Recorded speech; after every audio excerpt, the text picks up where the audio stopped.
Today, it's a great, wonderful, amazing, incredible day, and I'll tell you why. Because it's a Swedish day, an American perspective on learning Swedish. Without further ado, let's get into this reaction. Let's go. Hey guys, so I'm sitting here with my friend Kelly. Hello. Hey! And I thought for this video we were going to talk to someone special, beautiful, and close to my heart. And also physically now. Who's learning Swedish? Yes! Also. Okay, so let me know. Who are you? My name is Kelly Johnson. I am from the southeastern part of the United States, and I love Swedish music. I love how she's just like put up, I love how he's put up everything that she is. She's a teacher, she's an author, she's a gardener, she does painting, vegan treats, art, nature, and nature journals. Nature journals? What's a nature journal? My Sambo was a Swedish exchange student, and one day, hopefully soon, we will live here. If anyone wants to hire me, I'm available. Thank you for watching. No, I'm not. Okay, learning Swedish. I mean, obviously when people ask me, how do you learn Swedish? I'm like, well, the best way is to be born here. But if you weren't born here, what's the journey? For me, it started with music. So I'm a giant fan of Swedish indie pop music. Okay. So bands like the Northern Spies, bands that ingenting, that sing in Swedish. Yeah. And Do you know what? I love music. Should I check out some of them bands that she's talking about? I love music, and I never thought about doing Swedish music to learn Swedish.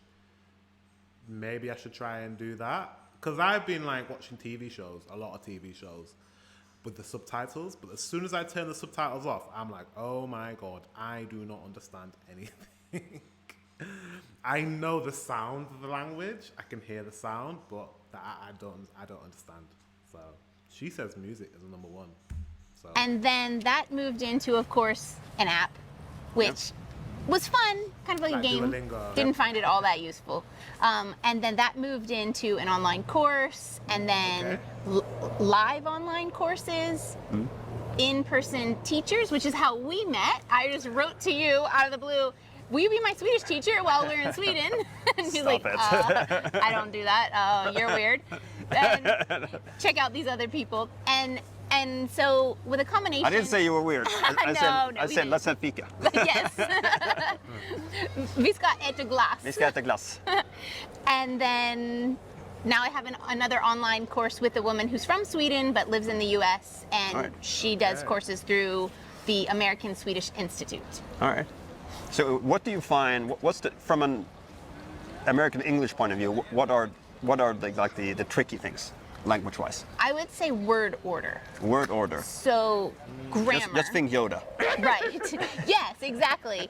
Would you not have, things are a little bit...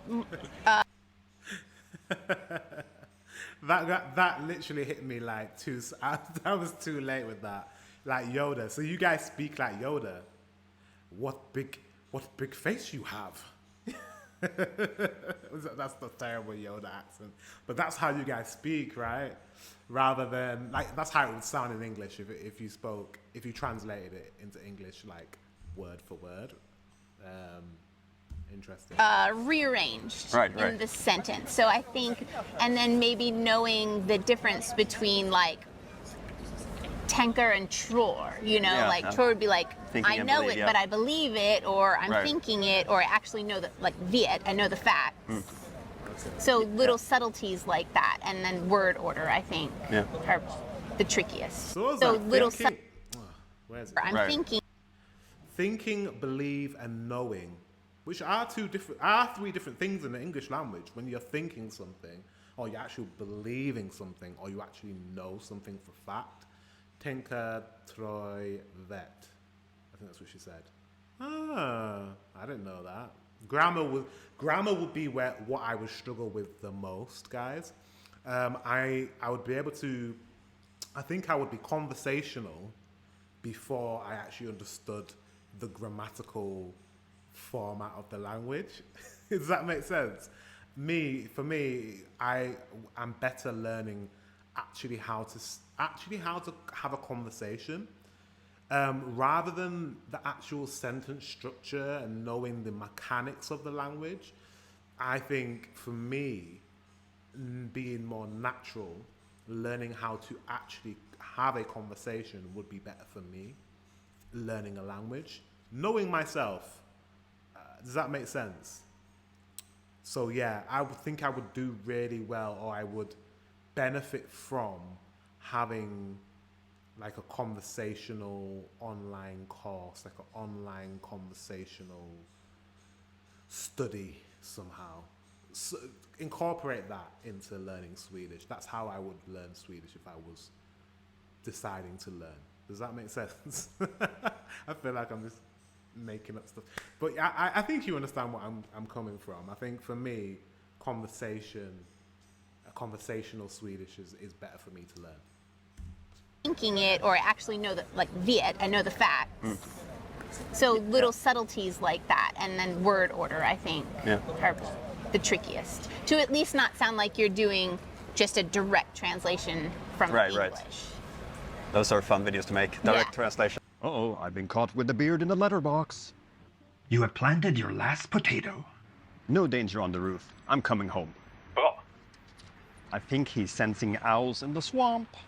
So he's done a video with a direct translation. Okay. Maybe I'll watch that video at some point. They're actually very helpful though. When you all started making those, it was like, okay, can I just hear a direct translation instead of like not a transliteration, but you know, how does the actual word order sound in English? And that actually helps me to then rearrange the words in my head and say it properly in Swedish instead of like, what is it, Swinglish? Right. I mean, you get a structure for it. Yes. I mean, I've done quite a few of those, and my friend Nathalie, Swedish Made Easy, she does them all the time.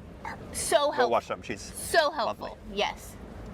Hers are great. Yeah. We met up here, what is it, a week ago? Yeah, not that long ago. Yeah, here. I saw that. Right here. Yeah.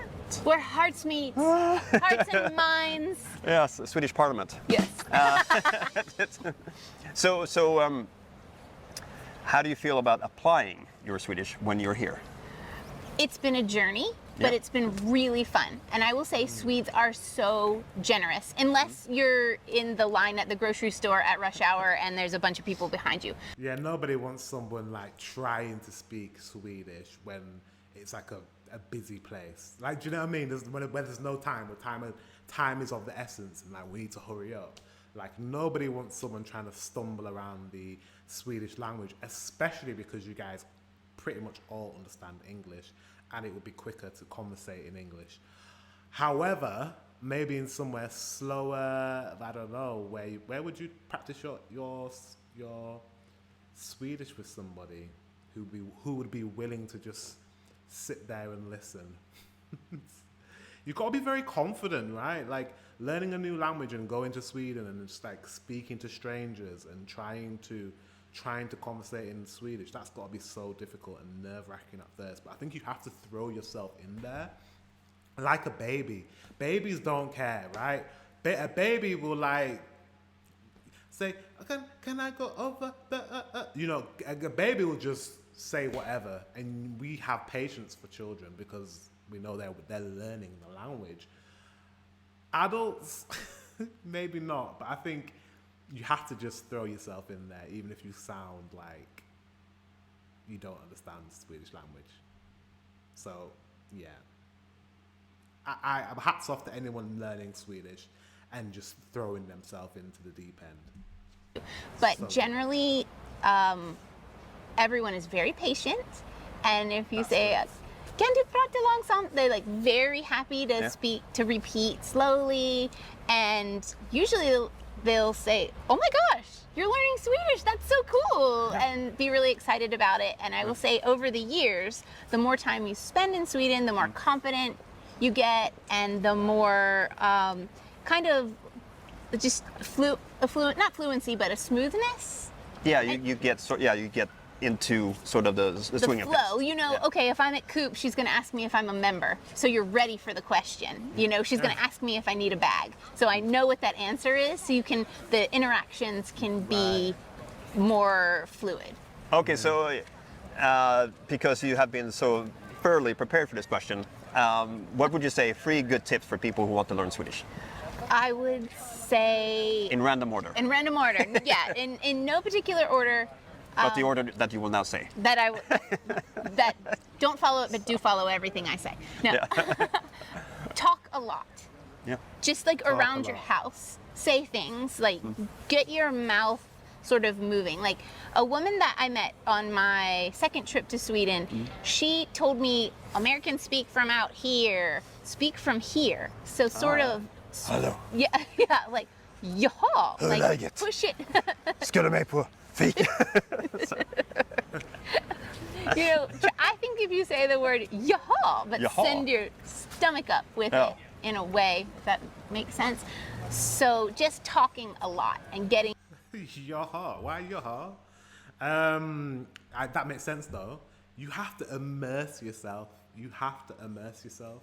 That's what we do with the English language. I hear the English language all of the time. I hear the English language from my partner. I hear English language when I'm watching TV.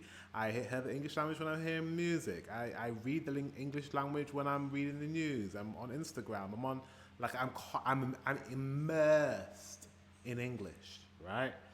So it would be the same for Swedish, and I'm still learning English. That's a key, right? I feel like with language, you're still learning. I've been speaking English for 30, sorry, I'm not going to say, well, I'll tell you my age, 35 years I've been speaking English. And I'm still learning new words. I'll read a book and then I'll be like, oh, what does that mean? And I'll just Google it and I'll be like, oh, I know, and I've learned a new word today. I know what that means. I'm constantly learning new words. And it becomes fewer and far between the longer you speak a language, the less words you learn. But language acquisition, love that word, acquisition, takes time. Takes a long, long time. But it's doable. It's doable. If you really want it, it's doable. I definitely, if I move from England and I move to Sweden or I move to a European country, I will be learning the language. 1,000%. 1,000%. Yeah. I really believe I will be. I would do that. Getting your mouth moving in ways that it's maybe not used to moving. And that could include singing along to songs. And then perhaps, I think, taking a course with a real person, like structure. The structure is very helpful for me. And then every day, practicing it, embracing it, like doing something every single day that has to do with practicing the language, whether it's reading or listening to something on TV. I know they always say that, but watching Swedish television with Swedish subtitles, I think is very helpful. Yeah. And just keep at it. Even when you're wrong, just try again. Prova mer. Language is a muscle. You have to work it. Yeah. Prova mer, prova mer. Prova mer. Yeah. Talk a lot, sing along to Swedish songs, take a course with a real person, practice something every single day, watch Swedish TV with Swedish subtitles. Maybe that's where I'm going wrong, because I'm watching Swedish TV on my Patreon. If you guys are interested, the link is in the description. I think now we've watched together over like 150, I swear it's a lot, over 150 like TV shows and movies. Yeah, it's crazy over there. There's a lot of content. So yeah, if you're interested in joining the Patreon, the link is in the description. Every week I post something. And learning where I'm going wrong is when I watch these TV shows or Swedish movies. Say when I watched Clark, the TV show, I watched it with English subtitles. But I think I would get lost if I didn't watch it with English subtitles. But maybe what I need to do is watch the TV show in English subtitles and then after, in my own time, watch it with Swedish subtitles. Hypothetically, if I wanted to learn. I do want to learn Swedish. It's just, language is, it takes a lot of time and dedication. A lot of time and dedication. And if I'm not going to use the Swedish language every day, in the sense of my day-to-day life and interaction with people, that's why it's like, should I learn the language? If I was moving to Sweden, okay, let's get it going. Let's do it. But when I go to Sweden next year, speaking of which, you just reminded me, I need to, yes. Anyways, my mind's just gone somewhere else. I need to message one of my Patreon members about a comment he said about going to Sweden. Okay, I digress. But if I was to move to Sweden, I would learn the Swedish language and I would get really, really good at it. But when I go to Sweden next year, maybe, possibly, it might make me want to move to Sweden. And you never know, I might learn the Swedish language, so yeah. Anyways, guys, I'm rambling on. It's very early in the morning. I don't know if you can tell. Guys, thank you very much for watching. Until the next one, I will see you very soon.